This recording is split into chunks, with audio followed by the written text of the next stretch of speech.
Okay, I'm Zoomers React. This is Millennial Money, Episode 5, addressing the split of Millennial Money. Sounds like a clickbait title.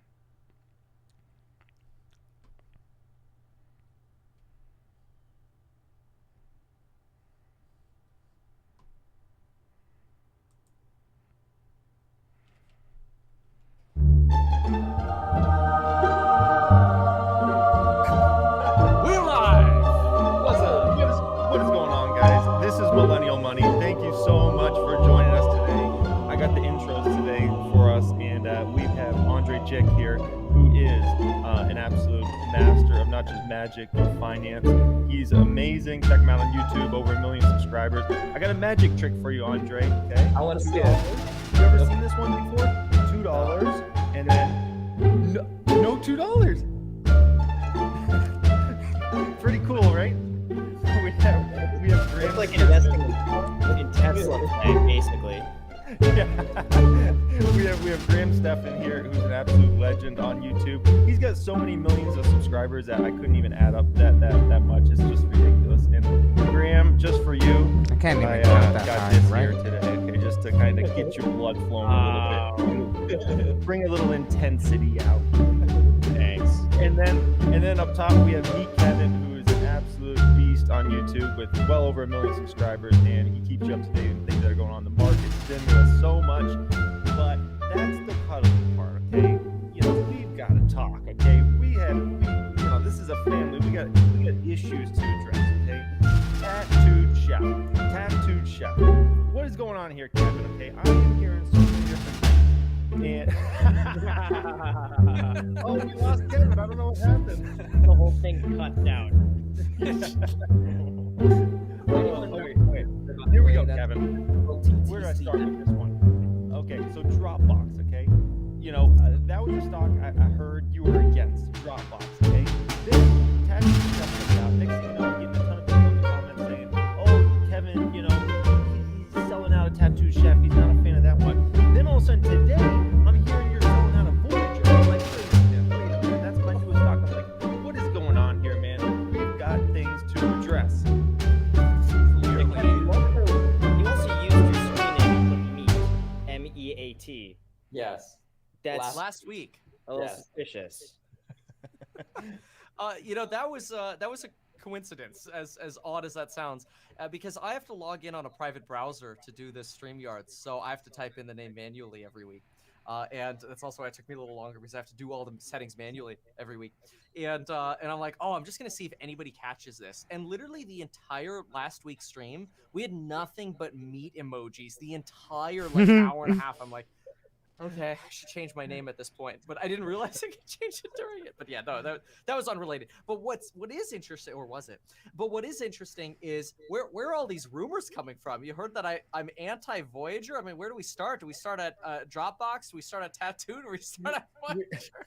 We can start wherever. I think we should start at Tattooed, because that is the main issue. Tattooed chef's the main issue, where from what I heard, you know, and I hear these things on the internet, and the internet's never lies and it's never wrong, right? Never. So what I hear in the comment section on YouTube is that you have a disagreement with Tattooed Chef management now around how much money they're spending on advertising, and so you want out of the stock. What is going on here? What's the truth? Yeah, well, I think the truth is Jeremy wants to change the freezer aisle. I want to change the future of energy in the world. Oh man. Yeah. Okay, I had to. No, here's the reality. Look, Tattooed, I think it's a great company, good company, somewhere between good and great. My concern is we've got untested advertising. When a company SPACs, you get like 6 months of free advertising. You get everybody who's invested in the stock that all of a sudden converts their diet to Tattooed Chef. They go to the freezer aisles. They pull all the stuff out of the freezer aisles because they don't want to, in a pandemic, go to the freezer aisles 10 times in 2 months. They want to go once in 2 months. So they empty the freezer aisles. They throw it in their cart. They're like, oh, snapshot picture. This will be cool on Discord. And you're moving on. Now, I that could be hyperbole. It could be, you know, whatever. That doesn't matter so much. The concern I have with Tattooed Chef is we have an untested advertising model, right? They've gotten off a great start with SPAC advertising, which you get a lot of free press with SPACs. and we don't know how their digital ads are going to look, sound, perform, the messaging of this company. We don't know those things. We don't know if their ads are going to convert or work. They've got to build a brand. Not only do they have to build a brand, but then they have to actually convert people. So you have to have those two types of ads. How they're going to do that with a company that, if look, they're 20 years old, the company, they've got the manufacturing in place, they got the vertical integration. I think that's wonderful. I don't know why they have to source their veggies and stuff from Italy, but I'm okay with that. They've been doing that for 20 years and they've done it successfully with their private labeling business. So I'm cool with that. I'm concerned though about, we're basically investing in a brand new brand. It's food, which is notoriously low margin. Maybe they have a unique advantage because of their vertical integration, but they're not an advertising company. So we're hiring a different company to do the ads. And personally, I'd rather have, in this last kind of crisis we had here, I'd rather be concentrating into companies that, in my opinion, are going to see, more potential for growth than a tattooed chef. And I'm not saying tattooed chef's not going to grow. And I want everybody in tattooed to make money. Don't get me wrong. I still have about $70,000 in TTCF locked up that I can't sell. But anyway, I'll let you respond. The products are moving though, Kevin. With no advertising, the products are moving. These aren't just all shareholders running out to Sam's Club and Costco and Walmart and Target to buy these products, right? These are just people. I hope not. Yeah, and Target just announced a deal with 6 new SKUs coming in Target. Like Target doesn't just do that for companies, unless they're pretty dang confident they're going to move volume, right? And so this is where I'm kind of like, this company's growing 40-50% top line. It's not like this is some like boring food company like that you can't put them in with Nabisco and Kraft or whatever. So that's kind of where I'm a little, in this changing of diets is something that is massive, and I believe is something that's staying to more plant-based diets and less food that is pure meat products. Where I grew up in a family where we ate meat every single night pretty much, right? I think we're in a changing diet. And I would love to also hear Graham and Andre, your takes on what you think about plant-based foods, if this is ever something you guys even think about in your own lives or whatnot. But that's kind of my pushback to you, Kevin, is this is not just some plain Jane boring food company. This is high growth. I'm a pescatarian. Innovating faster than any food company I've ever seen in my life, bar none. Yeah, I don't know. I love frozen foods. I gotta say, I think just in general, people are moving to healthier options. I think the FDA too is really leaning to. They're taking out sodas. I think from schools, or I guess they've done that a while ago. But I think in general, we're going through the healthy push right now. And as far as healthy foods, I'm a big advocate for frozen meals. I love them. I actually went to Trader Joe's today and bought a bunch of frozen meals. Some chicken tiki masala is so good. But yeah, no, I'm not like too super overly crazy health conscious, but I guess there is a big potential there. How do you guys think that Amazon's push into that sector is going to affect everything? Did you guys see that they're starting their own grocery stores? They've been doing that for a while though, where they've had these like checkout stores. I don't think they've really popularized it as much, but there have been some cities I've gone into where you can do the little self checkout. You put the stuff in your cart or whatever with your phone. But look, I agree. This move towards sustainable foods is something that's important. I mean, look, I would rather pay more money at Whole Foods in certain circumstances just to be able to get the kind of fruits that I want or the kind of fresh food that I want. Look, frozen foods are awesome. They're convenient. I mean, look at the lean cuisine movement, right? It was a massive movement. And these movements, they go viral for periods of time. Sustainability is always a question. But then, you look, frozen foods, maybe they're higher in saturated fat. Maybe they're higher in sodium. Maybe they're not the most healthy thing. But in general, frozen foods are convenient. Look, you get a tattooed chef pizza, you throw it in the microwave, 60 seconds later, you're done. It's very convenient. I do have a concern, though, that in this pandemic lockdown era, we have been through a year of eating crap at home, and we're done with it. That's not to say we're not going to continue to eat at home, but the amount of freezer space you want to dedicate to stuff you've just been, eating for the last year, I have questions about that. So I have dual questions. I have questions about, this advertising push, which we don't know if it's going to be successful beyond the SPAC. Sure. Okay. SKUs going in stores. That's great.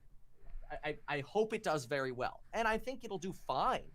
Look, they're projected to grow 40% next year. Do I think that's going to keep going at 40%? Will it accelerate to 50, 60% when they start increasing their product offerings? Maybe.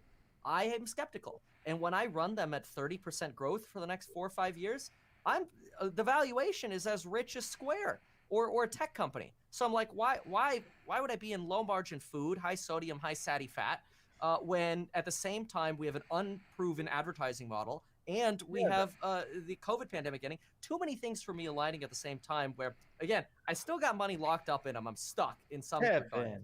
I want them to win, but they're not going to win like the tech. How much growth do you think is because of the SPAC? Just out of 100%, maybe 50, 40, 30? I'm just curious. It's hard to quantify. It's a very good question. But here's the thing. One of the things, and we all preach this, I think individually in our own ways, we all preach that when you invest in a stock, you invest in a company that you use first and foremost. I bought a crap ton of Tattooed Chef stuff when I first got excited about the brand. And look, my first meal, awesome, 10 out of 10, right? But then you start having it over and over again, week after week, and it's like, all right, I mean, this is okay. It's good. This is not like me going to the Cheesecake Factory and getting a nice fresh salmon, or obviously, I mean, it's frozen food versus cooked food, right? But it's not like I'm like craving, oh my God, I gotta have my TTCF. Maybe it just didn't jive with me as much. Lauren, it didn't jive with at all. Rick's people problems. And so, look, is there going to be a decline in sales potentially because of the SPAC and that advertising wearing off? Maybe it'll balance out with their new ads, but they're unproven ads at that. We don't know how good they're going to do. They might have to fire their marketing company and pick a whole new marketing company. Kevin, not everybody's just been eating frozen foods this whole time. I actually go out in the real world for the past year, and every week, I'm out here like living life, right? I go to restaurants. I go to restaurants packed, Kevin. Restaurants packed. Like, people are eating. Have you seen Uber Eats numbers? People aren't just sitting at home eating freezer food saying, let me go get some more Tattooed Chef. They're ordering on Uber Eats. They're ordering on DoorDash. They're going to the restaurants. Come on, man. They're not just sitting around. You're making my point. Andre, are you invested in Tattooed Chef, Andre? No, I just feel like there's bigger opportunities in like Bitcoin. I'm sorry. All right, so just for the record, I think I have like 40,000 in Tattooed Chef. I bought it around like 17, 18 bucks. I'm just gonna hold it. So fair. Well, now you know my involvement with this. Now, Kevin. Yeah, go ahead. Let me, I don't want to spend the whole episode talking about Tattooed Chef. I would love to talk about Voyager, bring your opinion in on Voyager, and then hear if Andre, if you've tried Voyager's product, and Graham, if you've tried their product, and like what your thoughts are there. Because all of a sudden now I'm hearing you're selling out of Voyager, and I'm like, I don't know if that's confirmed. What's going on with you and Voyager, man? Yeah, so I was never invested in Voyager, but I actually like Voyager, so I don't know where this negative talk is coming from.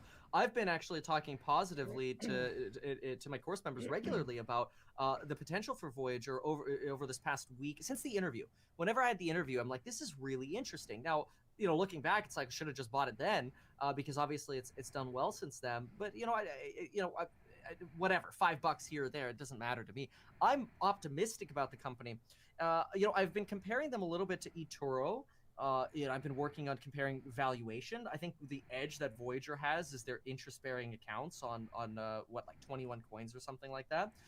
Voyager's valuation is much richer than like an eToro because eToro's got 20 million users and Voyager's got 440K, but they're growing like crazy. So right now you're paying, I wrote it down here, you're paying $6,800 per user at Voyager, where at eToro you're paying $710 when you buy the company per valuation. So, Voyager's expensive on that sense, but they've got the growth, and that's what happens. When you have high growth companies, you have expensive companies look expensive. This is why I added 700 grand to Tesla in the last couple weeks. This is also why leading into the crash on Feb 16th, I dumped most of my Tattooed Chef.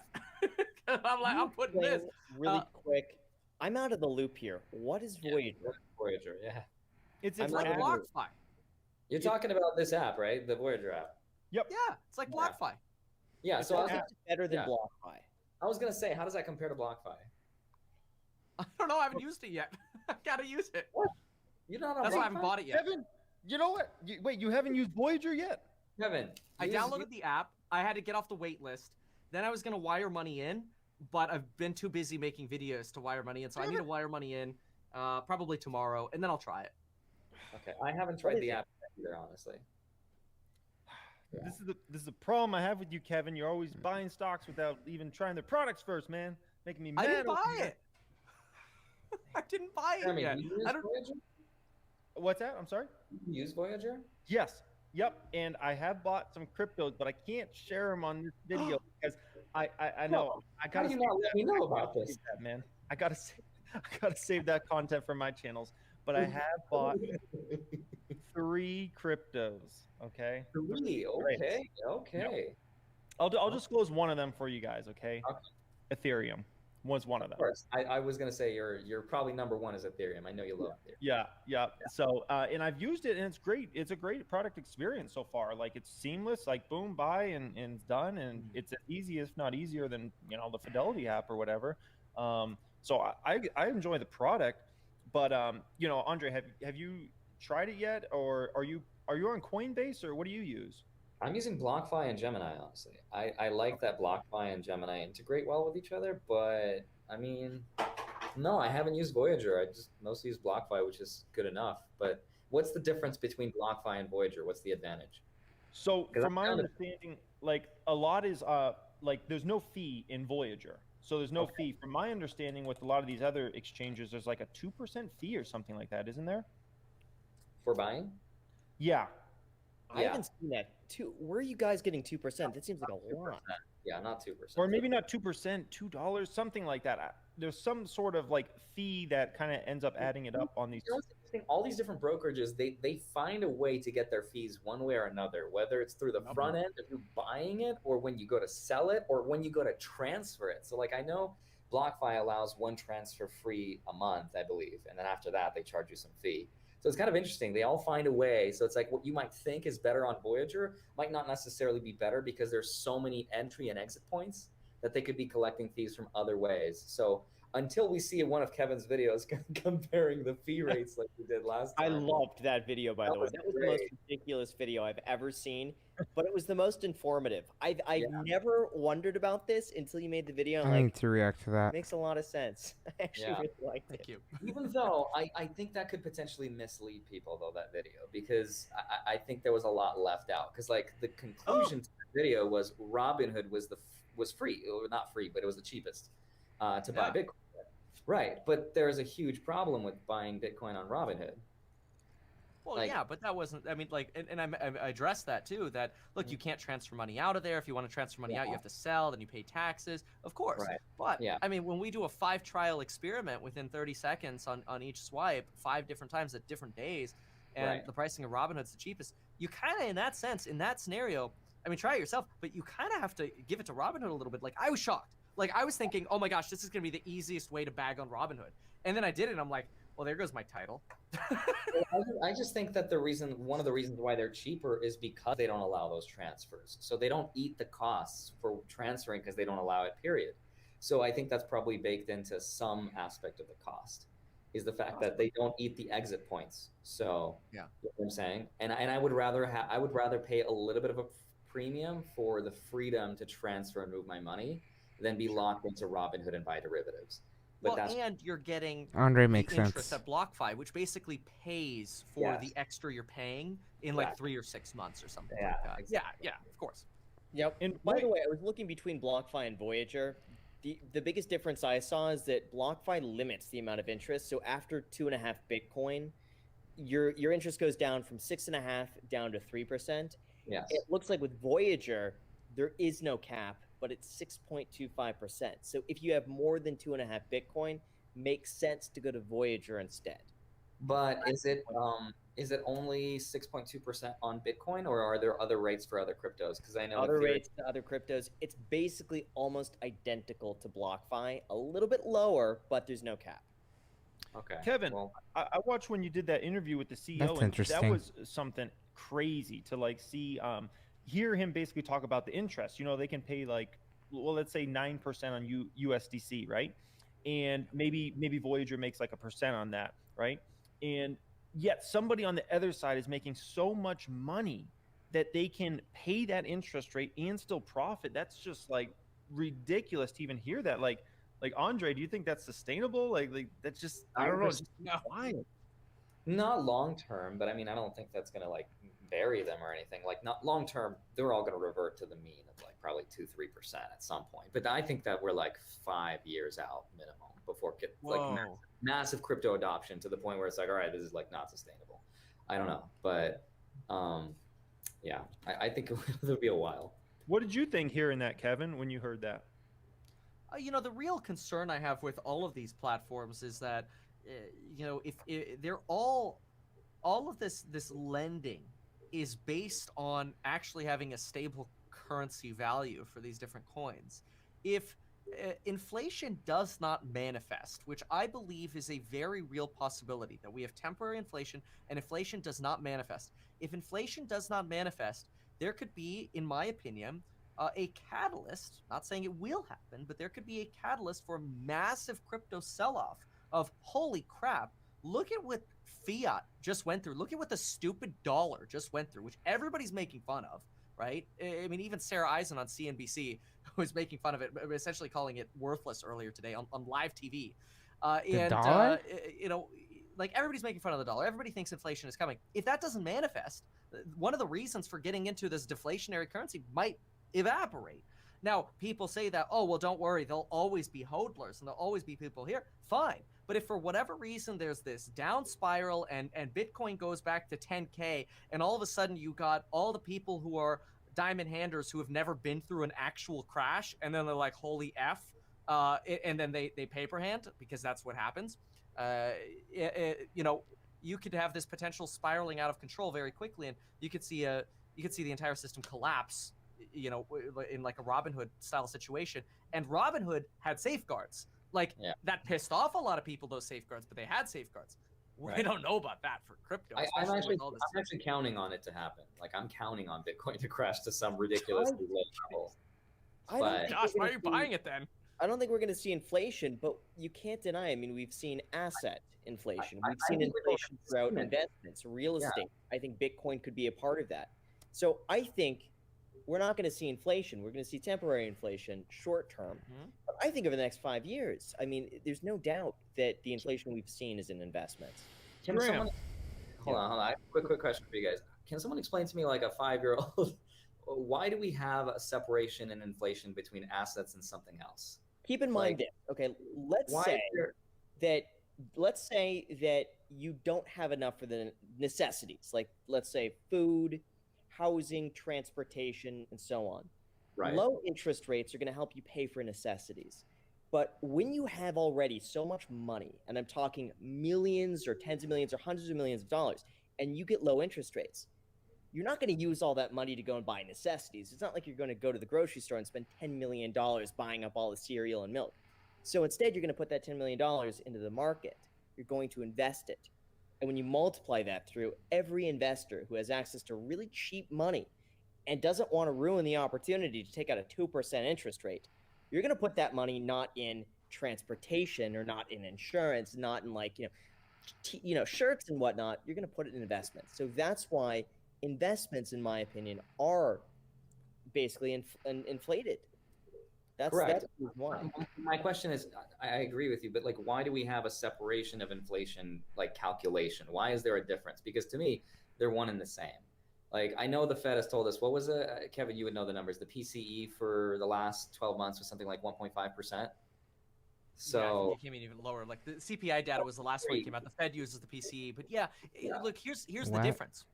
The difference is inflation, the way I look at it, is an increase, and people have different definitions, so it's important to define. To me, inflation is an increase in the cost of regular goods and services that you need to be able to survive, like Graham had explained. The reason, in my opinion, you separate asset price inflation, real estate and stocks, from consumer goods is asset price inflation is based on the market. It's based on people's purchasing power in real estate.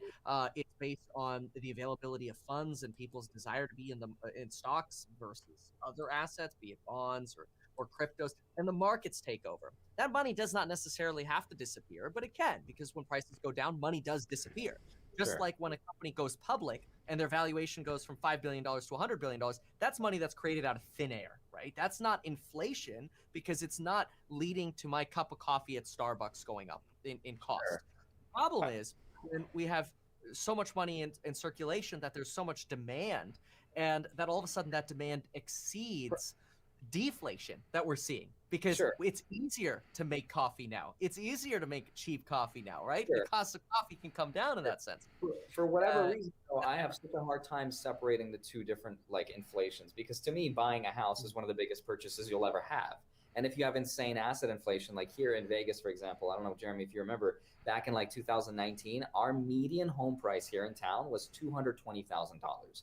Today, that median is $350,000 in just the span of 2 years. Like, that is insane inflation to me. And I know to look at be like, well, we don't have much inflation. That I think is supply and demand. That's the market dictating. That's the market dictating, in my opinion, the real value. For sure, but the fact that we've printed trillions of dollars had obviously a lot to do with that too, and stimulus checks and all these other things. So it's just like, yeah, we're still experiencing huge inflation, and I think with Bitcoin we're seeing that play out in real time. Like, I'm on your side, Andre. I agree. I think we're seeing. I personally like what is not getting more expensive right now. With the stimulus checks, we had a whole bunch of new house flippers and refinancers, probably. That's why the prices went up. I'm looking at everything get more expensive. I don't care if you're talking about Pokemon cards, everything, literally everything. Gas prices, stocks, Pokemon real estate, cards, lumber. It's all I know more. Pokemon cards isn't inflation, though. I think that's just the market dictating its price. I know. I mean, everything literally going up. Like everything. The only thing that's not is like food to some degree, but like, I don't know. I think asset inflation is way more important than like, I mean, I know that's a debatable thing. Like, the price of food's going up. Basics, but it's still, expensive to buy groceries. Buy like the biggest purchase of your life, a house. Like, you want to be able to afford it and not get stuck in a market that like ran away from you. So I don't know. I'm not sure. Like, I need Jerome Powell to sit down with me and like, all right, Andre, this is how we calculate inflation, and I want to make sense of it, because it seems like this mysterious thing we all talk about, but we all have different definitions about it, and it's like, what does it actually mean? It's just. Well, it's easy how they calculate it. So, like a 5-year-old explanation for how they calculate it, and I'm going to go with CPI here because this is the more popular one.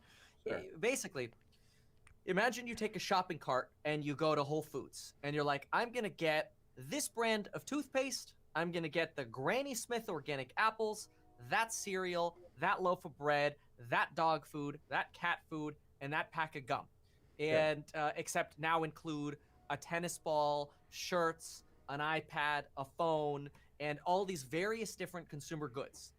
And then maybe even include the cost of delivering that to your house, because you don't want to deliver it to your house, and then the gas it takes you to get there. That same exact trip, every single year, or month actually, gets recalculated. So they redo that same exact purchase every single month. And then they just compare. Well, what does the bill say? Well, it was $100. Now it's $101. Okay, what's the annualized rate of that? Well, if that was over a month, that's 12%, right? If that was over a year, that's 1% inflation. So that's all they're doing. That's asset prices are not in there. You see, real estate, why did real estate prices skyrocket? It's simple. Interest rates fell 1.25%. I mean, that instantly aligns with the 12 to 13% increase in market value. I call this thing the rule of 10x. Interest rates go up 1%, housing prices come down 10%. Instantly. It's super fast and consistently happens. You know, then on top of that, you've got people not selling. You've got the supply and demand problem. You've got people moving to new areas. Californians maybe moving to Vegas or whatever. Those are different, and you can view those differently. Where it becomes a problem is increasing the wealth of Americans, which there was a huge wealth transfer here, right? The K-shaped recovery. The rich got richer here. People with houses and stocks got way richer, and businesses can be included in that. You got a wealth transfer. So you got richer people through this K-shaped recovery. The people who got screwed are the people who didn't own assets. And that doesn't mean we got inflated, because that implies that we didn't have real returns. We did. You know, we had substantial returns in assets above and beyond what consumer inflation is. And so going back to that basket of goods, I could sell one of my properties and buy way more of those baskets now than I could last year. But that's separate, because those are the assets. this consumer price inflation, the reason that becomes a concern is because people worry that we're going to go back to the 80s and that we're going to see this hyperinflation that's going to destroy basically people's ability to even survive. And the Fed's going to be forced to raise rates. If they are forced to raise rates, now you got poopy coming to people who invest because the amount of money they're spending to service their debt goes up. And then you get a Ray Dalio great deleveraging market crisis. Sure. I had an epiphany the other day when I was driving, and I imagined gas prices being $6-7 a gallon this summer. That's what I was thinking.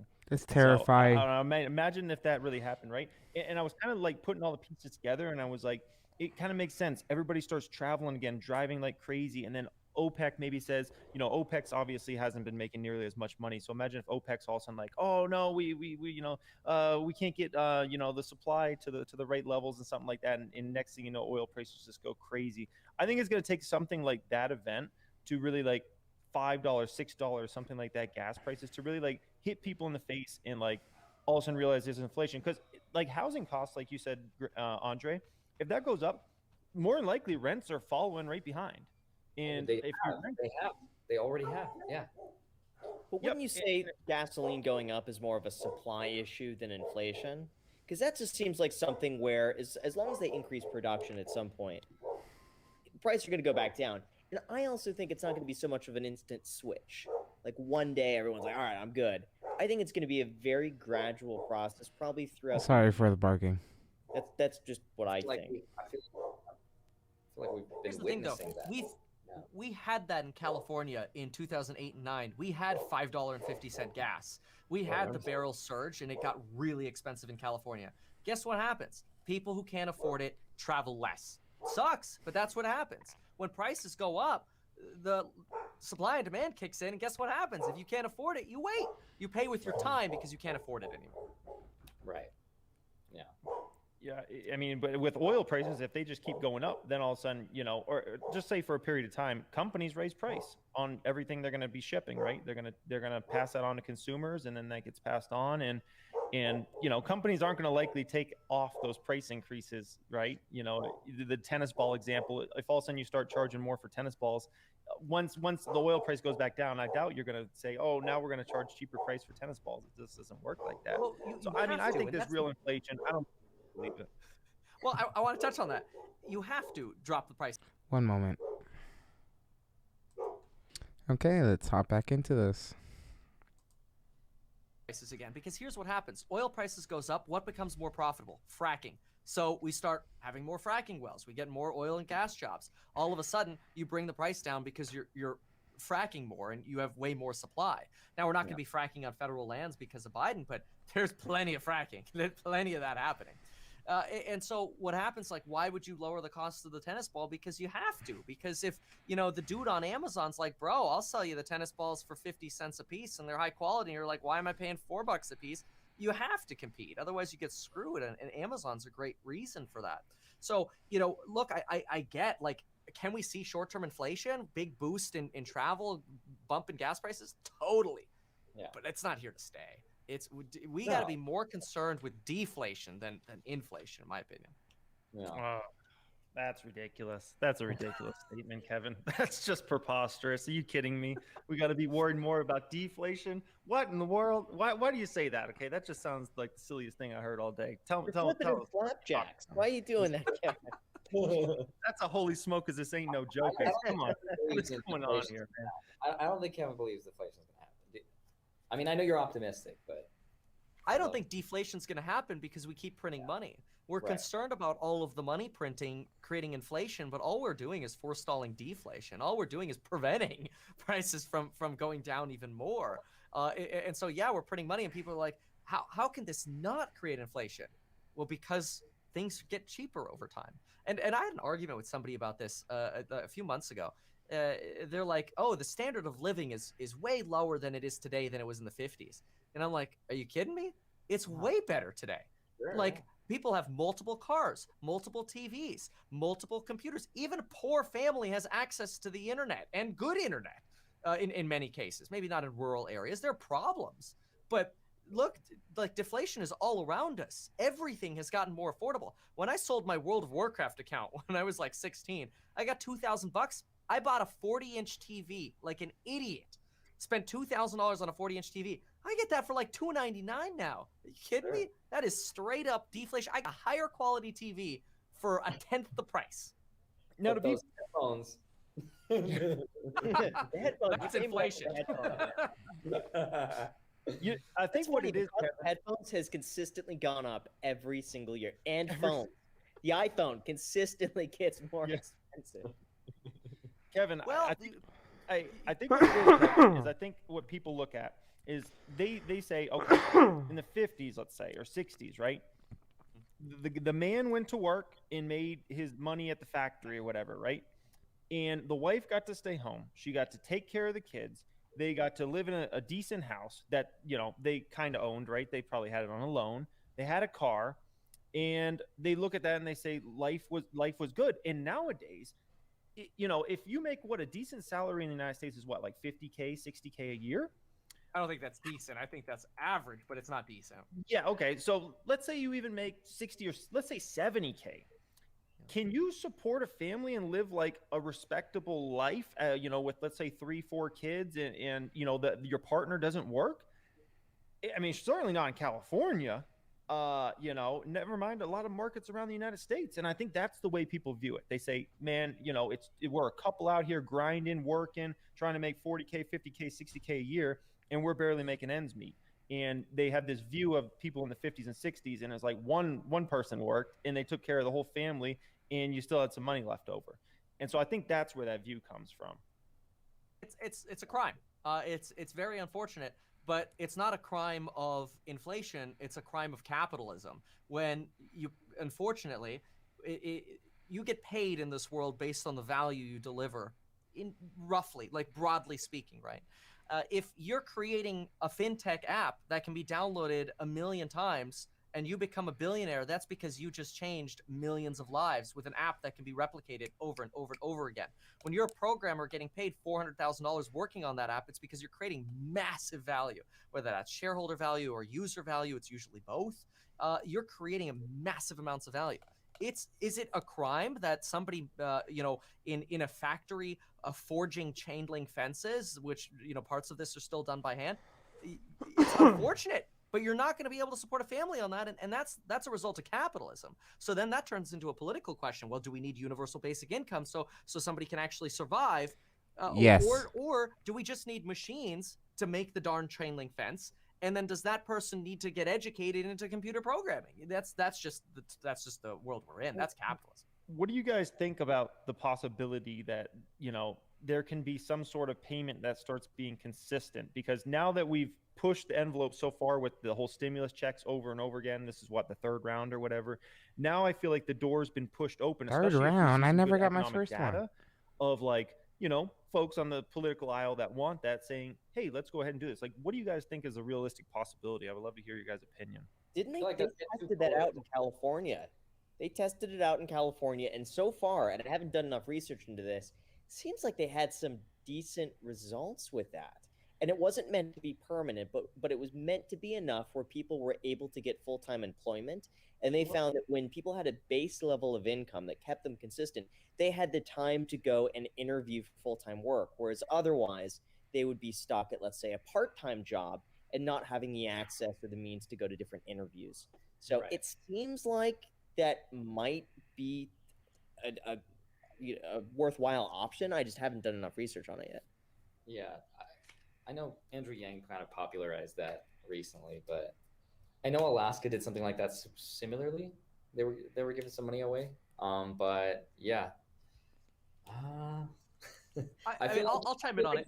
You can't isolate the markets in one state. It has to all be like integrated. I don't know how to do an experiment like that for everybody all at once and to see how it affects. Because what might work in California might totally not work here in Nevada. So I don't know. Yep. I don't think we have enough data.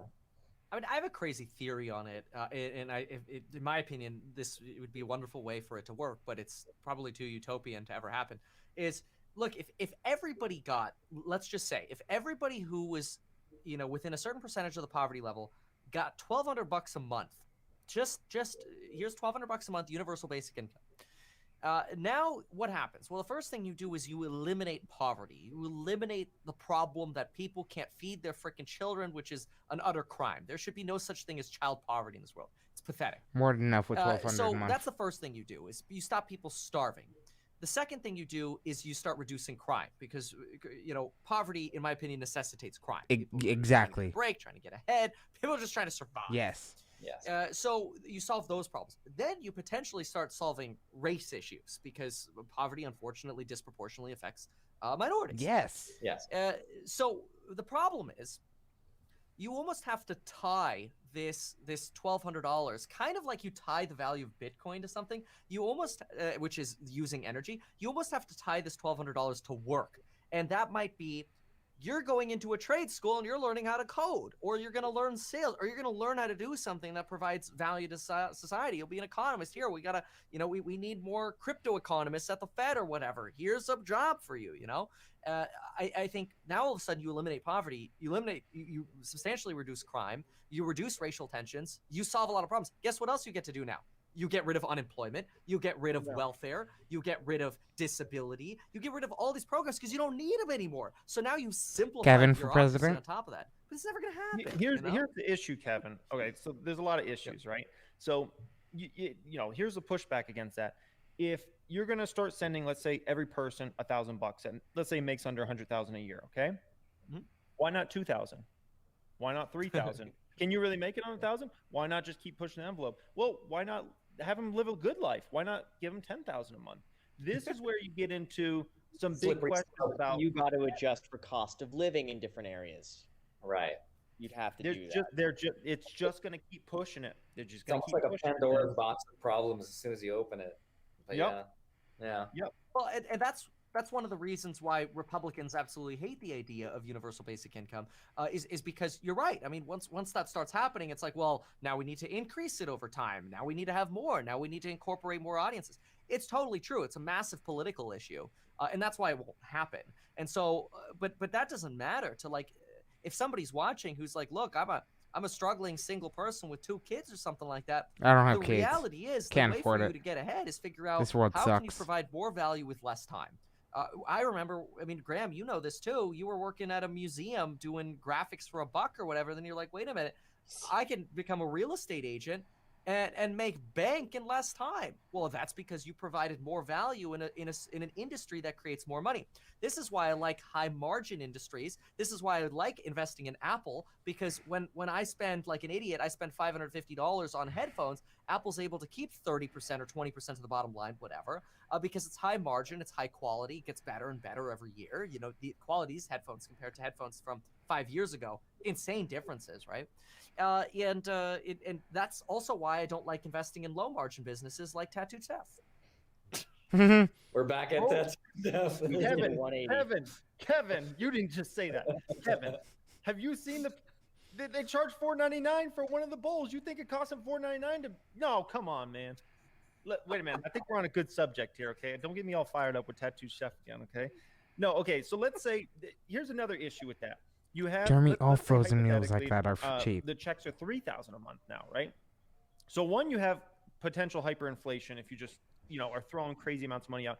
2, let's say there's not hyperinflation. You also have the situation where is somebody that incentivized to go out there and make it on their own and make a company or do something at a much higher level. Maybe if they're ultra motivated and they want to be a millionaire or make a ton of money or something like that. But at a level, like, do you start de-incentivizing people to work or go out there and make it on their own and create companies that employ 10 people, 50 people, 100 people, and things like that? I think that's another. I would love to. Yeah, that's a good point. I imagine over time that would equalize because the cost of living would increase if you just gave everybody money. So that baseline of $3,000, whatever, today, starting that first day, would have whatever value that I could buy. But then over time, obviously, everybody's standard of living would increase. The cost of living would go up. So you'd almost be forced to go out in there and find that job. But I agree in the short term, however many years that may be, or even decades, you could probably incentivize a lot of like just laziness and just why would I do anything? Mm-hmm. Yeah, and eventually, robots might just take over the world, and we don't have to work, But yeah, look, there is there's a real problem because yeah, I mean, you can't just, in my opinion, just here's all this money all the time without people working and getting to the point where they're providing value. But look, if I'm 19 years old and I'm like, crap, let's say I've you know, I got nothing going on, I'm not making any money, maybe you're on unemployment or whatever, you're 19, like, what do you do? Well, golly, where can I, just off the top of my head, where do I know I can make money? Well, I know I could probably move to San Francisco, which people are like, wait a minute, why would I go to a high cost of living area? I should go to a lower cost of living area. Like, I should go to Ohio where it's even lower cost of living. Really? Where are you going to make more money? If where are you going to make, like, if just as an extreme example, let's say you're an electrician. Where are you going to get paid more to change an outlet? In San Francisco or Ohio? It's the same freaking outlet. Where are you going to make more money as a business? And so if you're not making as much money as you want, you have to take it upon yourself and figure out, where can I provide the value? Where do I need to be? So right time, right place. Where do I need to be? And what education do I need? How do I need to get that? And there are plenty of tools to do that. I mean, you get your real estate license, become a lender. You know, I hear people are like, oh, but Kevin, I mean, aren't real estate agents going to become obsolete? Maybe one day, but they're not right now. Go make some money. Yeah, that's true. Yeah, I don't know. Go ahead, I always believe there's going to be a push. Let's say that everybody is making $1,000 And he sells a month, YouTube no matter course. what. I think naturally we're just wired and we're inclined to always push for a little bit more. So I think in the short term, maybe the first 6 months to a year, people are going to be so happy to receive $1,000. Going to stay home. They might not work as hard, but I think give it a year or so, and I think people naturally will want to progress further beyond that. But Graham, here's the thing. Are you pushing to go make money yourself, or are you pushing the government to give you a bigger check? I'm trying to say, make "You're money not giving myself." me enough. Give me 2,000 now. Give me 3,000. I think you're pushing to make more money on your own. That's what I think no matter what, there's going to be a subset, maybe a few percent of people who are always going to push for more money. But I think the vast majority are going to want to work for it. Yeah. Speaking from personal experience, just because I came here as an immigrant with my family, we didn't have jobs. Like we always wanted to go out and like make more for ourselves and you know, do something more and not just rely on the government's support. So I do generally agree with Graham that people generally want a better life and they generally want to build something for themselves that's sustainable. And I'm sure a smaller portion of that population will fall into. We don't like feeling like burdens. Yeah, the government, but generally speaking, I think people want to, you know, not be. I think We don't like feeling like burdens, and a lot of us have depression, and that doesn't help us when we feel like burdens. Like, we already know we're heavy and dragging down society. Don't remind us. I think it's the same reason why someone making $50,000 a year idolizes 100,000. And when you're making 100,000, you want to go for 200,000. And when you're making 2, you're not happy there. You want to make 5. And when you're making 5, you want to make $1 million. And $1 million, you push for 2, and then 5 million. I believe there's never going to be a point where you're satisfied. I think just naturally, we always want to progress further. I think that's the peak performers are like that, in my opinion, Graham. You know what I mean? Like the ultra go-getters, like, you know, you and other individuals like, or that are like go-getters. But there's a lot of people that are like, man, you gave them, you know, 4,000 a month. They're like, oh, I'm good with that. I don't need to, you know. Well, there's a balance. I agree with Jeremy here. Yes. I completely agree with Jeremy that nobody wants to work. Come on, man. Work is a means to an end. That's what it is. To me, yeah, you know, naturally it's nice to create success by developing something. But look, I mean, if I can play Rust all day long and have all my bills paid, Kevin, you could do that. I think that's Kevin. Anybody who could do this, Kevin, you're the one. Why do you keep working? You could easily stop today, and you would have more than enough for so many lifetimes. You're the perfect anti-example. Yeah. You could have even more if he streamed Rust on Twitch. Same reason that I described. Yeah, well, but I think you're talking to a subset of well, first of all, you're talking to me, who I think is mentally unstable, and I have problems as to why I keep working, and so I think I'm probably not a good comparison point. You know, I think me You're in the perfect comparison. Yeah. You are. No, I you think are I exactly could what I compare. described that. Exactly, because you could quit today. You could. Well, and you could play video games all day long. You could do whatever you want. You'd be fine. You can pay all your bills. I mean, look, it's you true. got UBI basically from your investments for so many lifetimes at this point. Yeah, that's true. What Well- would Kevin do if he couldn't come out and trash my stocks every day? I like your stocks, dude. I'm just kidding. Look, Planet's been great to me. I'm just And kidding. you know, I had my own research on Planet. Imagine Kevin sells you Planet know, 13. Imagine the next video. Hey, Listen, people are what- going to get out there. Kevin. They're not going to be home all day, just look, people smoking People up. have different opinions on things. Look, if you think the growth rate for Tattooed is going to be 50 and I think it's 30%, great. We come up with different values and we make different decisions based on that. That doesn't mean I don't like the stock. It just means I like it a little bit less than you. I don't like Corsair Gaming. That doesn't mean I'm going to go short it. Wait, you know, you don't like Corsair Gaming? What? How do you not like? I'm just kidding. I'm not going to push back on that one, but I should. Kevin, okay, here's a question for you. You're a lot on margin, right? How do you feel? Because here's the thing I've noticed. You know, since you've pivoted and now you're doing a lot more stock market videos, a lot more people have their eye on you in your opinion on stocks, the market, things like that. So you're becoming a role model, dare I say, if not a market people out mover. there, and you're heavily on margin, millions and millions and millions of dollars. How do you feel being a role model, whether you want it or not, you are, to folks knowing that you're heavily on margin? Yeah, well, I think it's useful to clarify. I'm 30% in margin at this point. Look, my advice is always consistent. It's ideally you have no margin. And ideally, you use margin when the market crashes, because then you could go up to 20% margin. But I'm also different. I don't like keeping cash in the bank because it motivates me to work more. When I look at my bank and I'm like, damn, another overdraft fee, I get out there and I work again. You know, I feel poor when there's no money in my bank account. I know the feeling of being 19 years old, looking at my bank account, going, damn, I got $9,000. I'm gonna buy a beach. You had cruiser. 9,000 The at phone 19? rings, hey Kevin, you want to come in, cover a shift? I got $9,000. I'm good. You know, like I don't need to go work for $64 working an 8-hour shift at $8. I got $9,000. I'm not motivated. If that $8,000 is in Tesla and it's down 10%, I get a call like, you want to come and work? Like, yeah. You know? It's kind of so why my you're money's in psychology stocks. thing.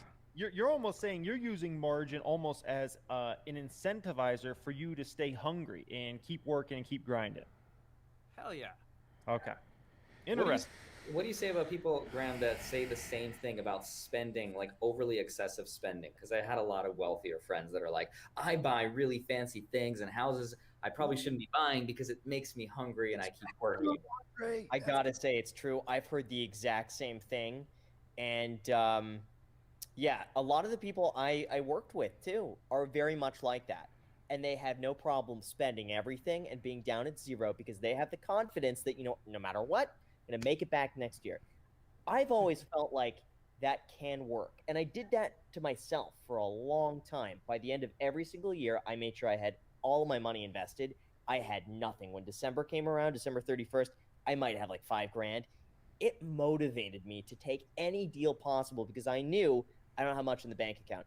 But after a while, I was tired of the stress. I like just having enough in the bank It's very where I stressful. don't have to worry about it anymore. I think just my priorities changed. Now I'm about just no stress. I don't want to worry about it, but it does work.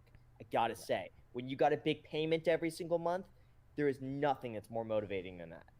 Right. It reminded me of Grant Cardone. That's something I could picture. Grant, I bought this 10X private jet because I gotta keep grinding. Cardone Capital, boys. It works. That's a good impression. I like that. It works. There is a method in sales. They very much, I don't want to say they push that, but that's the common practice is you get yourself a nice car, nice clothes, nice watch, and that motivates you to work even harder. And It's so crazy. it's almost like reinvesting back into yourself as a tactic, but I think it only works so long, and I think for Kevin and myself included, it's always been just investments. That is our way of keeping motivated, is let's just invest it. It's out of sight, out of mind. Now I can work to do it again.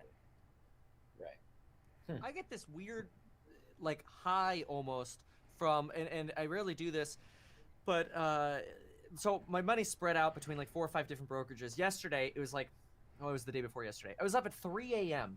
and I'm going through my brokerages, updating on a spreadsheet how many shares of each stock I have.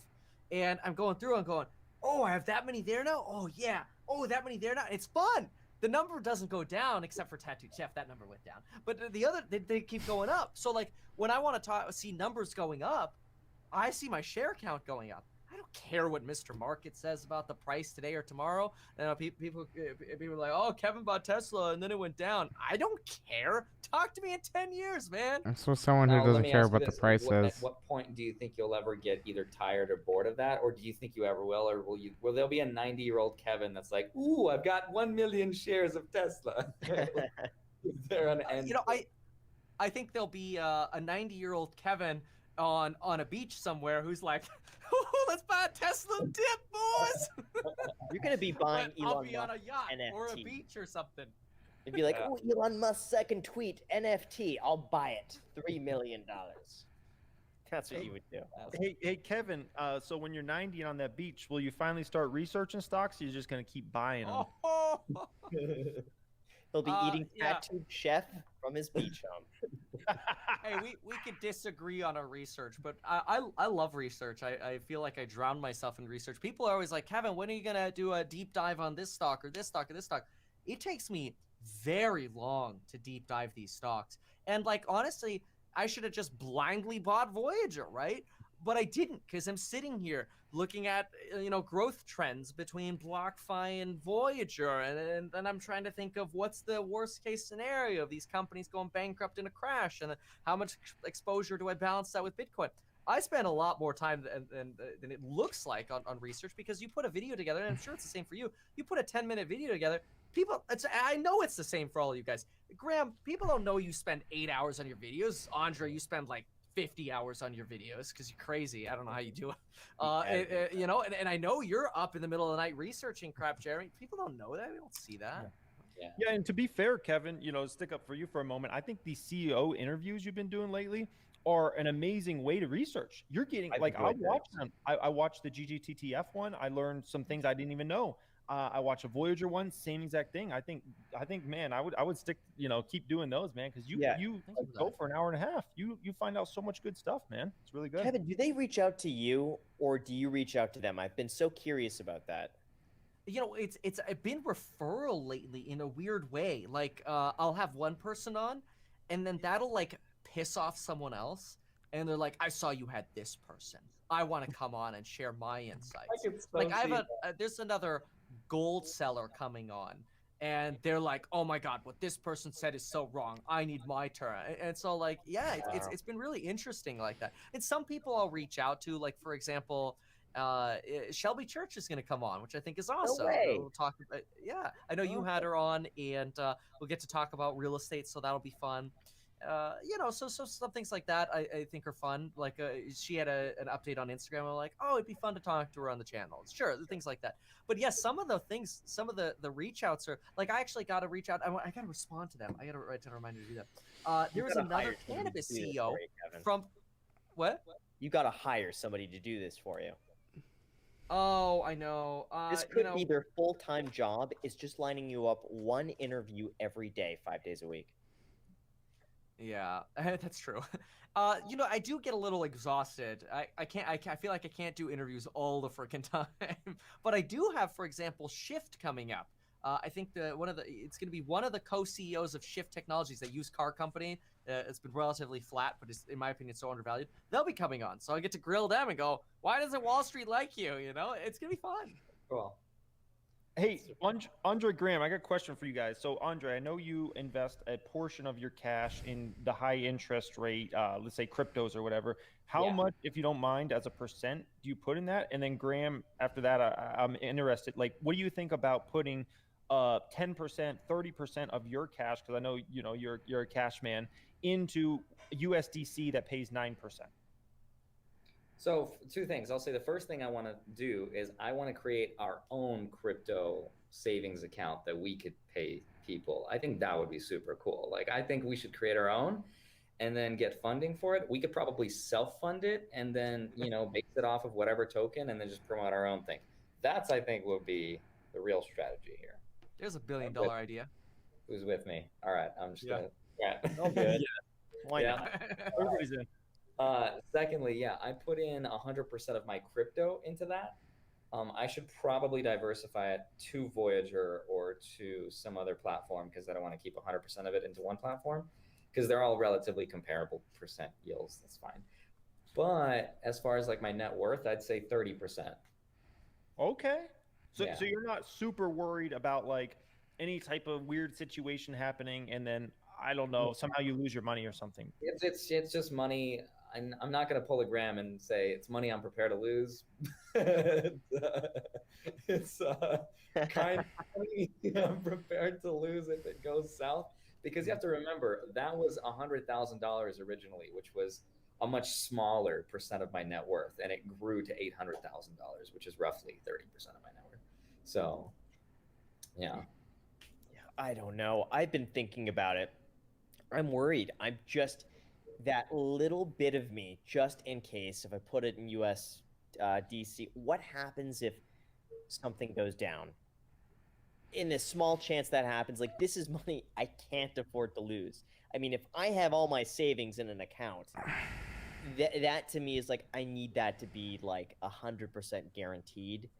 And even if it takes it down to like 95, I don't know if I feel comfortable with that. And then it's like, do I do a small amount? And it's like, well, if I do a small amount, what's the point? I may as well then just invest it somewhere else instead. So for me, it's either all or nothing. Wow. I vote for our own. That way we know we have control over that. We know exactly what's happening. I don't know. That way, when everything crashes, we could bail ourselves out first.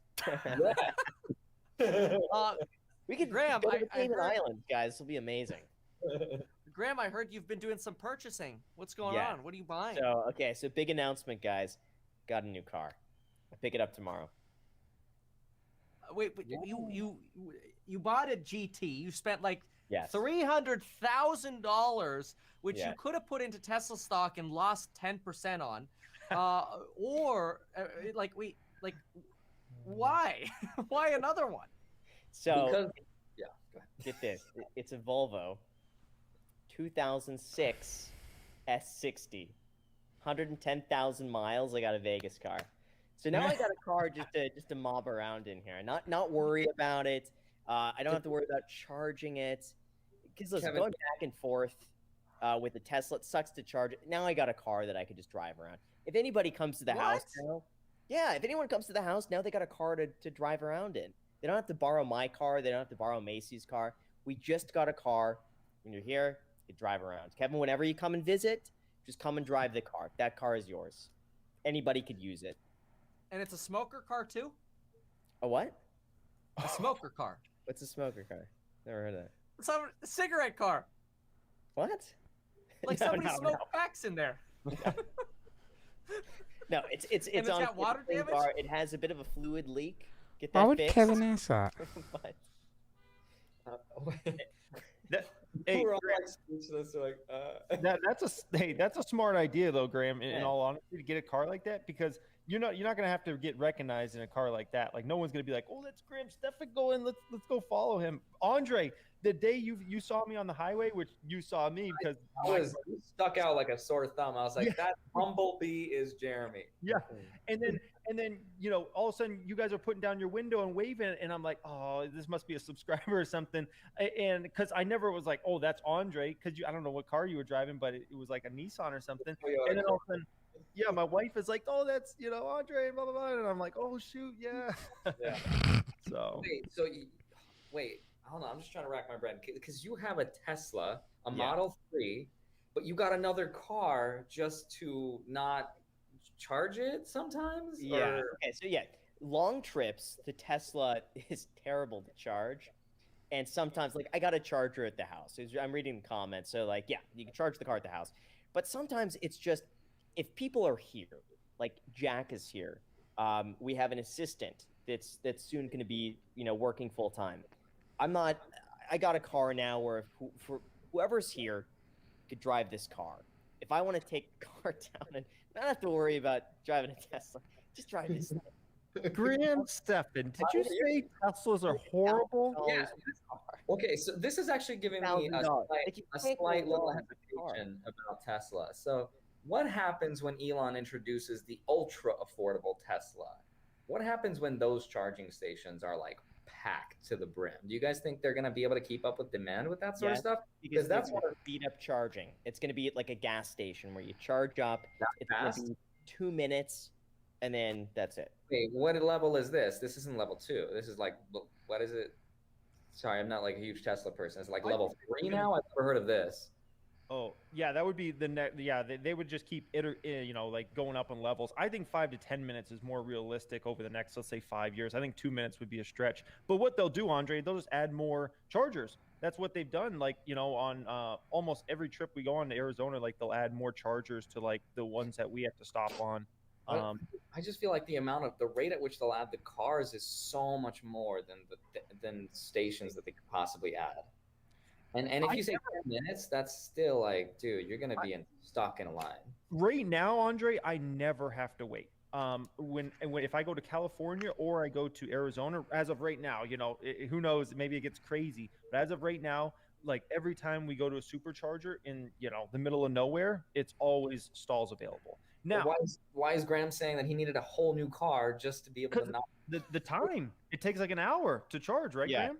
The car was $1,000. So here's $1,000. I spent $1,000 on a car that I never have to worry about.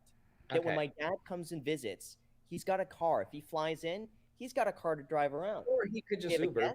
Podcast guest, drive the car. An assistant, drive the car. Graham, we could settle this score on the casino floor. He bought $1,000 car. So you spent.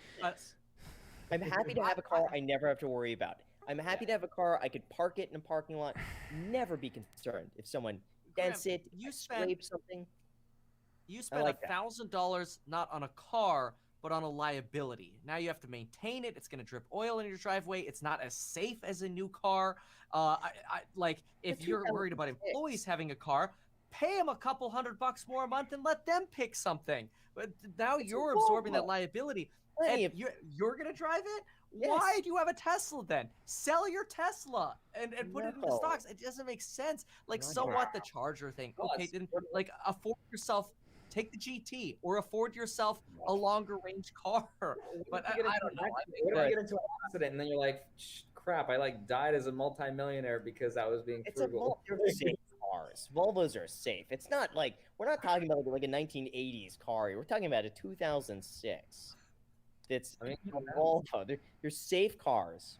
Kevin's my enemy today, but Kevin, you just own Graham. Oh, man. I'm excited about it. I am excited about the car. For now, it's fine. And in the future, because of used cars, you'll be able to sell it for more money, and you'll make a video about how much profit you made for it, and that video is going to make you 10 times as much money as the car even cost you anyway. So look, in your circumstance, fine. But having this other obligation for these, what if somebody comes to my house and needs a car? Somebody comes to my house. Which Tesla do you want? Please. I barely use the damn thing. It's fully charged. Take it whenever you want. Have it. Please. Crash. Please. Be safe. Can I use one? I'll get a new one from the insurance company. I'll make videos in it. No, there is something to be said about having a car you never have to worry about. That's what I like. Lauren has that. Lauren has that. It's called a 2015 Sienna. We got 8 seats in the thing. It's very spacious. It's nice. When Tesla comes out with that, we'll be getting one of those. But you're going back to 06 for the headache? I don't know, man.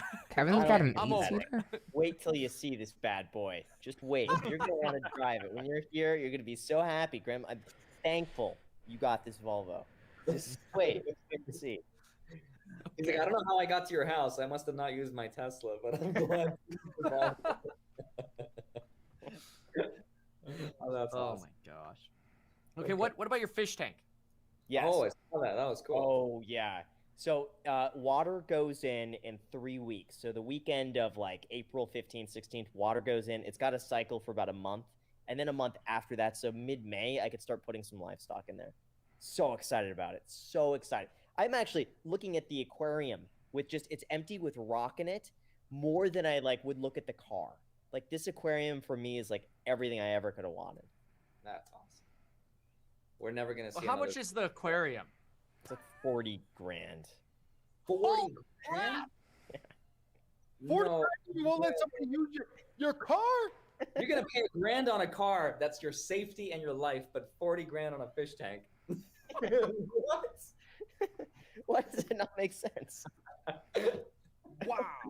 She needs to sort out her priorities. That's Harry Potter. I don't get it. Sorry, Dad, the car broke down on you because it had maintain itself. Like I got the best of the best in this tank. Oh, that's awesome. Wait, what kind of fish are going to be in it? You're the first person I've ever heard of someone refer to livestock or fish as livestock. Oh yeah. For aquarium people, we call it livestock, but yeah. So what are you going to put in there? honestly, not that many fish. It's really more about the coral. So I might have like a few fish in there. I really want it to be like a minimalistic. You walk in, you see right through the tank, a few fish swimming around just for movement, but it's really about the coral. Sorry, I don't know anything about coral. Are they like really expensive and exotic? Is there for the like coral? Depends what you buy. The common stuff you could get for depends on what you're getting. So you have two types of corals.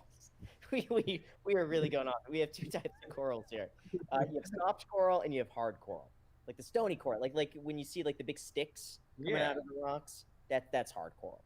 So some of the hard coral could be really expensive, and we're talking anywhere from like $20 per inch, all the way up to hundreds of dollars or like a. Okay, now tell me that one of those corals or This fish is fish like tank's an art appreciating piece. asset that you bought that's going to grow in value or something. Yeah.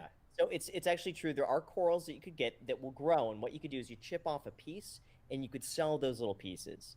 Now, usually, if you do it correctly, it's a break even. So those little pieces would be able to pay for the cost of growing the piece. So it's not like you're going to make money from it, but it's enough to pay for the expense of basically a fun hobby. It's You still could break looking. even on a hobby. It still fits your investment thesis. Like, I'm not going to lose money. Yeah, I mean, overall, this thing is going to lose money, but yeah, I could make some of it back. The monthly cost, how about that? The monthly cost of ownership could probably break even on that. I don't know about you guys. I don't know how is it possible that a fish tank could be worth 40 grand? What's the glass made out of? Like diamond or like what's Starfire. Starfire glass. It's 1 inch thick Starfire rimless. So it doesn't have a brace around it because the glass is so thick, and Starfire is the clearest glass that you could get. So the tank itself is like $8 grand. Stand is about $1,000. It's the equipment. You get like the lighting is like $7-8 grand for the lighting. Gosh, so it's like bulletproof glass basically. Almost. I wouldn't want to test it, but basically. Okay. I don't get it, man. Like, GT, expensive watches, expensive furniture, a big pool, $40K on a fish tank, but $1,000 on a fluid leaking car, man. You lost me, man. He's not letting you go, Graham. He's not letting you go. All of those are like the car. That holds its value.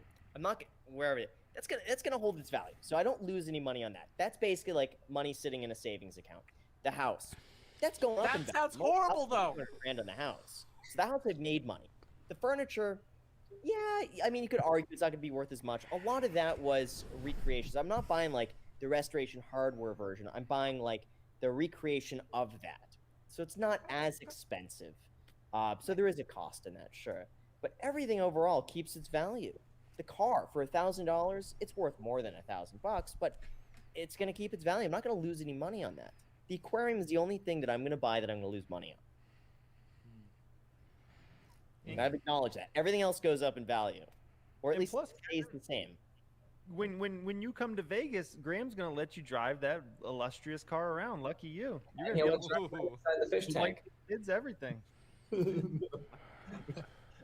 Oh, wow.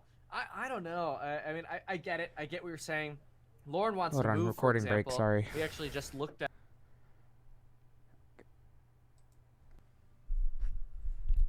Okay, I'm back. Let's jump back into this. at a slightly larger house that actually has a backyard, unlike what we have. And I'm looking at it, and I'm like, oh my god, Lauren will just make me tear this to the studs and totally remodel it and spend all this money. And I'm like, A, I don't want the work. B, I don't want to spend the money. I want to put it all into stocks. And C, I'm too lazy. I don't want to deal with more crap. I don't want to think. I don't even want to think that car might have an oil leak or that it might break down. I want zero potential friction in my life. Like when I come in here and one of my things doesn't work, it gets thrown, it breaks, and I buy a new one. Okay, no, I don't do that. But like, I hate friction, and that's like adding stuff to my life. Real estate. Isn't real estate one of the biggest frictional assets though? Like it's really sure. Yeah. But I've gotten to where it's so systematized where when we buy a rental property, it's the same ceiling fans, it's the same doorknobs, it's the same formula. It's so easy and everyone knows what to do. Like it's gotten to the point where I was just talking about this beach home that'll be an Airbnb. We're like, okay, what flooring are we going to use? Well, there's no question. It's the one on the list. Okay, well, are we going to tile the bathroom floors? Why would we do that? We can put linoleum in. We already got a favorite one.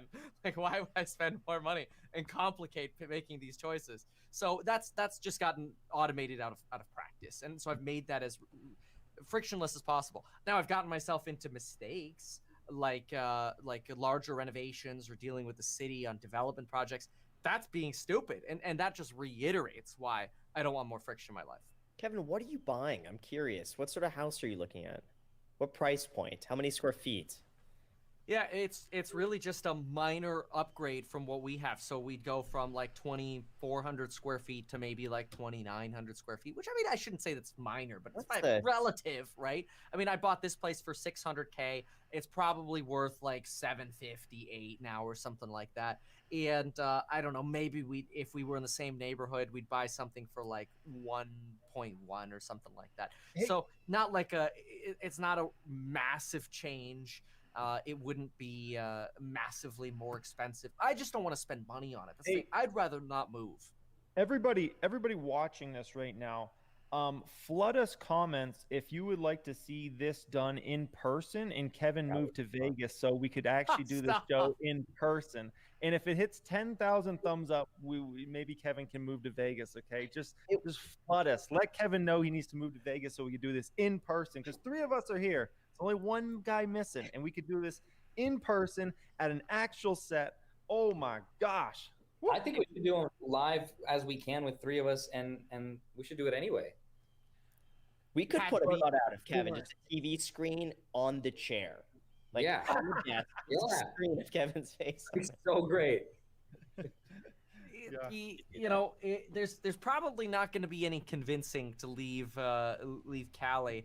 I would love to, I could do this from anywhere. It doesn't make a difference to me. But look, if you want the Mediterranean climate in California, which is must have for Lauren, or I'm sorry, if you want the Mediterranean climate in the United States, you got one choice. The only choice you have is Southern California. That's it. And unfortunately, that's a must have for Lauren. And I don't want to lose Lauren, so I'll pay the tax. I'm curious, for your house that you're buying, why is it worth it to move for only a few hundred extra square feet to go from 25 to 29? Wouldn't it be worth it to stay where you are longer and get something that's a substantial move up? Go 3,500 square feet, 4,000 square feet, and grow into it. Yeah, I mean, look, I would love that. I would love nothing more than to move to a gated community in Vegas and or Texas or Florida. I don't care. I mean, I'd love to be around you guys, but the point is, I would love nothing more than that. And have gosh, I could probably sell my house here and have a 10,000 square foot house. I could go to Idaho and probably have a 20,000 square foot house. You know, indoor pools, outdoor pools. I could have everything.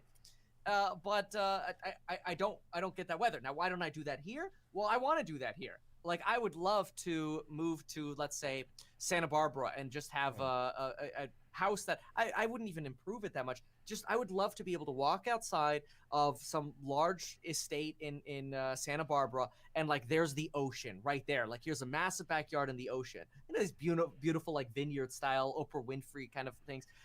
But then what don't we get? We don't get kids, go run outside and play with all your friends outside because you have to get in the car to go play with your friends. You lose the community aspect.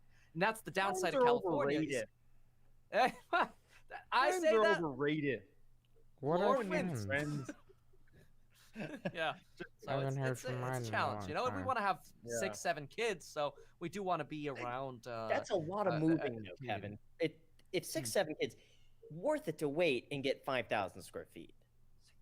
Yeah. You know what? I think what we would love to do is honestly just buy 2 houses next to each other in a really community-friendly neighborhood, and then take down the fence. We could just illegally build a tunnel between them, you know, and there you go, and kind of reverse engineer what you want. Right. 6, 7. Why so many kids? That's a lot. That's a Oh lot my of gosh. children.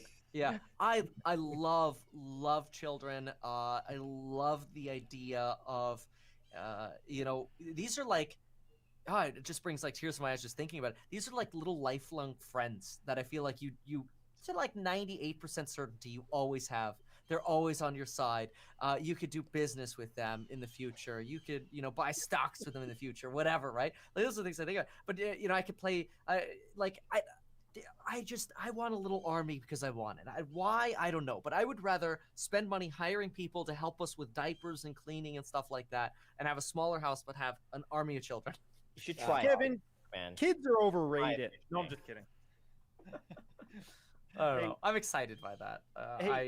Kevin, you are good, man. Like, you know, I always remember when you play with Enzo, he always remembers Kevin as the guy that plays Nerf guns with him, man. So yeah, I can see that. I think that's one game Kevin really knows how to play is Nerf gun. When I go over to Kevin's house, he's like, "Yo, check out this Nerf gun I just got." And then Jack goes out, is like, just start shooting the Nerf gun everywhere. Do you own Hasbro stock, Kevin? Hasbro owns Nerf. I don't. I don't.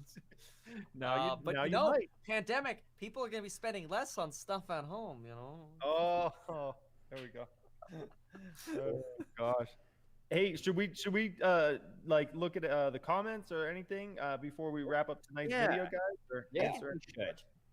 All right, maybe Kevin, you're the master at that. Maybe you can get some up for us, and we could end this out on some of these folks. Okay.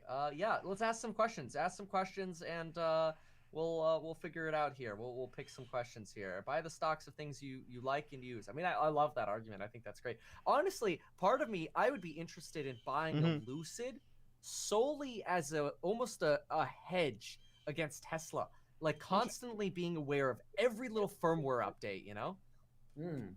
I could see that. Okay, here's a relative question. I don't know. Do we want to play relativity? Okay. But here you go. Here's a question up. You guys can decide. For me, it was 26. 28. 31. 23. Jesus, I'm like the old fart. Wow. 31. I mean, you guys are like anomalies though. Like in your 20s, do you realize like what subset of the population you are to have reached 1 million in your 20s? That's like unheard of. Even my age, like 31. I know that's terribly old to you, but that is still insanely young. Like, Andre doesn't look 31. I know. It's very privileged, man. I will say that it's nice, but it's crazy. Like, yeah, I don't know, man. It's just nuts. I think all of us were pretty much focused on investing, though. That's the big thing. You know, not just like income, but investing, because we all could have, you know, made a lot of money and then just blown it, but all of us actually invested our money and you know, climbed up there. So during an incredible bull market, by the way, I think there are a lot of factors. Like, I couldn't have done that if the real estate market kept going down. Right. I think for me, it was really all real estate. So it was seeing a lot of appreciation from 2011 to 2015, 16. That's what really pushed me over the edge, was that. If I was buying into a market that was going down, like had I been a few years older buying in at like 2005 and 6 and then writing it down, it would have been a different story. Yeah.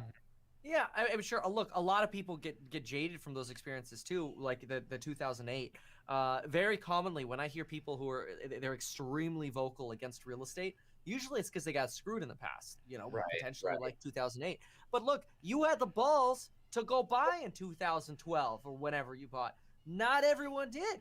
You know, so Graham, you got to give yourself credit there. You had the balls to do it. Other people are like, oh, 2012, 2013, why would I buy real estate? We're going into a double dip recession. You had the balls to do it. You know, it's kind of like people like, oh, Kevin, you just got lucky because of Tesla stock or whatever people say. It's like, I had the balls to keep buying it on March 23rd of last year. You know, So you got to give yourself some credit there. Yep. Are you guys planning to get the Tesla Beta full self-driving if you can? Probably. Yeah, I might be interested in that. Isn't that what we bought for like $8,000? Yes. Yeah. And then they put the chip in it, right? Yeah. They actually sent somebody to my house. So someone, I don't know if this is standard, but someone reached out to me from Tesla that saw one of my videos. I was like, dude, if there's anything you need, let me know. And I had to email him. He's like, no problem. The next day, someone came to my house to put in the chip. The next day. I wish I had that. It was incredible. I asked him to get me the tequila. Unfortunately, no go on that. Yeah. But yeah, the tequila is the only thing that I really wanted. I wasn't. And how does Graham Stephan repay him? By getting a Volvo. Dude, I'm the only one of you guys that doesn't have a Tesla. You should. Yeah. The amount of content you could make on a Tesla, it's like talking about. Pay for it. 100%. Graham, I'll get you a bottle of Tesla tequila. Thanks. I just ordered 2, so I'll send you one. Wait, really? Yeah, the orders were open for 9 minutes yesterday. Wait, what? Yeah. How'd you find it? I don't even remember where I found it, but it was open for like 9 minutes, so I bought 2. I should have bought more, but I mean, I didn't think it would sell out that quickly. So I bought 2. I was just going to put one behind me, like maybe where the Mario star is or whatever. Yeah, I wanted to buy that and the flamethrower. I don't know why. I just want the flamethrower. Yeah. That tequila was selling for like $1,000 instantaneously after it sold out on eBay. Yep. Oh my God. I don't even want to drink it. I just want to put it somewhere as like a showpiece. Yeah. Right. Yeah. All right. What other questions do we have? Yeah, we need some more questions here, Kevin. Oh, we gotta do lightning round. We got 5 minutes left in this live stream. Let's do a lightning round. Rolls Royce. Do we care? No, but it's actually interesting. I'm gonna look into it. Okay. Okay. What's this? When will the video doing donuts in the GT40 be out, Graham? Yeah, not doing that. Okay. Never. For a guest, can you have? Okay. I'd love to bring some guests in at some point. We could do that. Yes, I think we should at some point bring in some guests. Asset or wealth tax? I mean, I don't think it's gonna happen. What do you guys think? No, I made a video about it. Actually, implementing that would be near impossible. I think it's more of a political move right now, but I can't see it going into effect. Okay. Yeah. Let's see here. Graham, time for a collab with who's this? Oh, Stradman. Well, you already did a Stradman collab. Oh, another one. Because now I got the car. James had this car, so I was texting him before I got this car, asking him questions about what he thought of it, anything to look out for. He was a huge help in helping me with this car. When's your coffee business going to be announced? Another month. We had a small issue going into it. I don't want to go into the details, but we're redoing some stuff, so we're going to be launching next month. Okay. Well, that is the end of the lightning round. All right, that was fun, guys. Cool. Hey, if everybody enjoyed this, don't forget to smash for us. Help us out. Subscribe. You gotta subscribe. We gotta get to 100,000 subscribers, because once that happens, Jeremy is going and buying Bitcoin. That's been from the very beginning. Against it this entire time. We gotta go and subscribe. Just subscribe. It's free. Doesn't cost you anything to subscribe. You're gonna get notified every time we go live every week, every Tuesday at 6 p.m. Pacific Standard Time. And Jeremy's gonna buy Bitcoin. And let us know in the comments which guests we want us to have. That would be great. Yeah, that's true too. And then next time we'll actually have the soundboard ready, so that way when we start the lightning round, we can properly lightning round. Yes. Love it, man. All right. All right, we'll see y'all. Peace. Yeah. Have a great one. Okay, they've been Millennial Money. I've been Zoomers React. This was addressing the split of Millennial Money, episode 5. I need to go record episode 6, and I'll be posting this episode right now. Thanks for watching. Love y'all. Later.